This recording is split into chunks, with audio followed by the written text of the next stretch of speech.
How do you solve a problem like Le Mans Ultimate? Almost a year ago, I was one of those people who saw footage of Le Mans Ultimate and mashed the buy button on Steam as quickly as I could. I was only the littlest bit familiar with WEC and endurance racing in general, but I saw a chance to race as my one true love, Robert Kubica, and so I took the opportunity. Now, I knew I wouldn't get the full experience because I was still on a controller at that point, but everyone online was saying it was the next big thing, so I took a leap. And it turns out, not getting the full experience was, at the time, the best that I could hope for. Let me give you a recreation of what I would have seen at least 4 out of every 5 times I launched the game.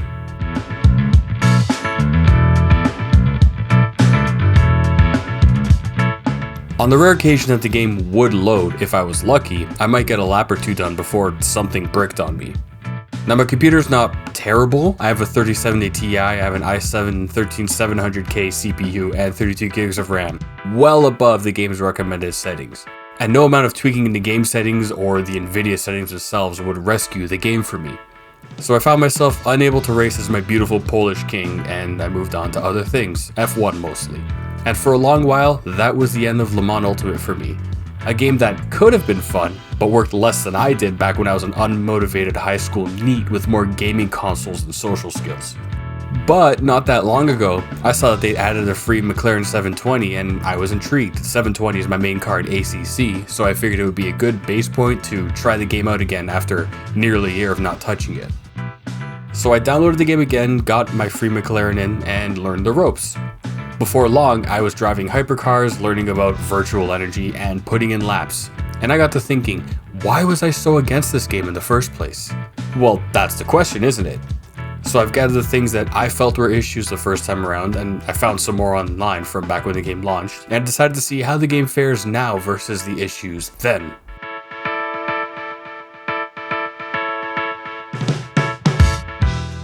This one should be easy enough. Just click start and... there we are, easy.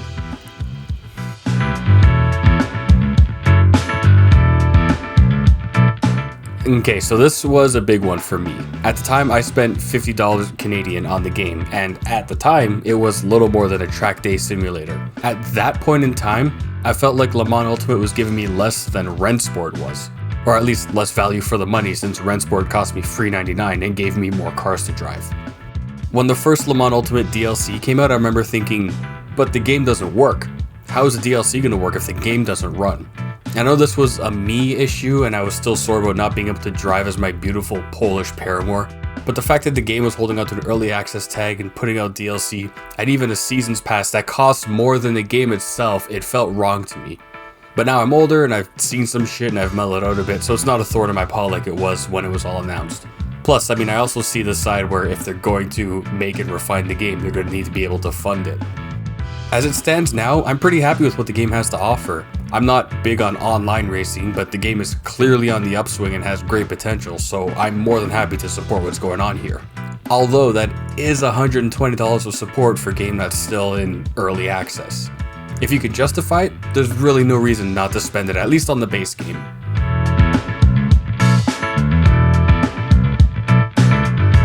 Okay, this will be a lot easier to judge. Look at the footage. See any frames dropping? Nah, it's all hot to go.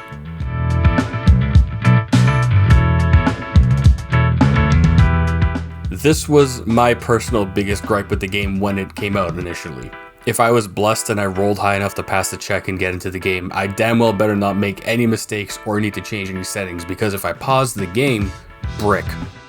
Solutions offered online range from just driving on track solo, which was all I was doing by the way, to clearing the game's shaders and log folder, to editing the game's DirectX configuration file. And you shouldn't have to go into a game's backend file and change the configuration settings for it to work, regardless of what money you spent on it. Luckily, this particular issue is super easy to test. Let's just pause while I'm driving and... cool, no issues. Now let me unpause it. Well, that's still progress.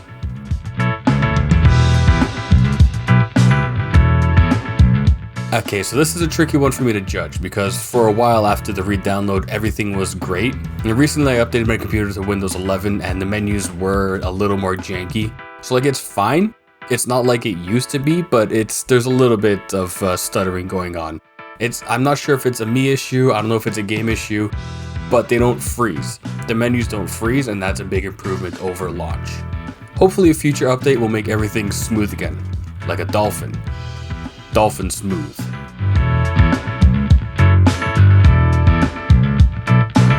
Again, loading time super easy to test. What I'm going to do is I'm going to load a quick race with a full grid and see how long it takes.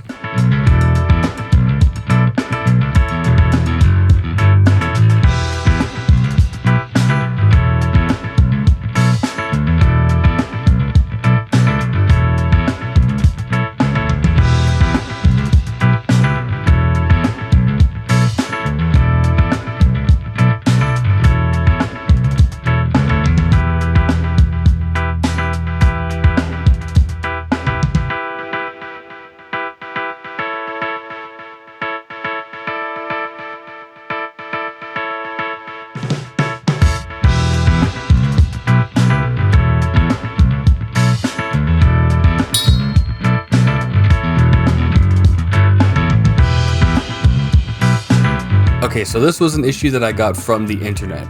Now, the opinion shared was that the force feedback wasn't giving you much information when driving at the limit of the grip. And there's not really a way I can convey physical hand feeling through a video, but to me it feels really good. I'd rank it just a little lower than Automobilista 2 with the current setup I've got with that force feedback, which is just the steering rack forces, but Le Mans Ultimate to me feels way better than ACC. It's all subjective though, and I mean I drive differently than you will, so it's kind of a moot point, but I feel like it feels pretty good.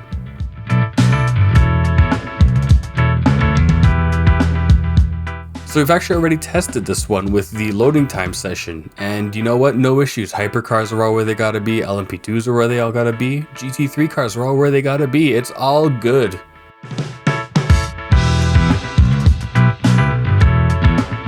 So to check the RAM usage, I'm actually just going to load a full grid practice, and I'm going to let it run for a couple minutes and hang out in the garage. Okay, so now that it's been a few minutes and all the cars are on track, I'm going to open Task Manager and 11.5 gigs of RAM. I don't know, I'm not sure particularly if that's great or not. Complaints I saw that it was taking 25 to 30 gigs of RAM on someone's computer, so I'm going to say this is a win. The computer can handle it, no issues. So where does that leave Le Mans Ultimate now in 2025? Well, it's pretty good. Is it the be-all end-all of simulated racing? That I'm not sure about, especially with AC Evo now out in early access, and that's only going to grow. It's going to be hard not to draw comparisons between Le Mans Ultimate and a game that will let you do things like modify the cars and add to the content. So what I'll say is this. If you want to invest in Le Mans Ultimate, you're going to be investing a lot of money. Not necessarily iRacing money, but more than just a base game.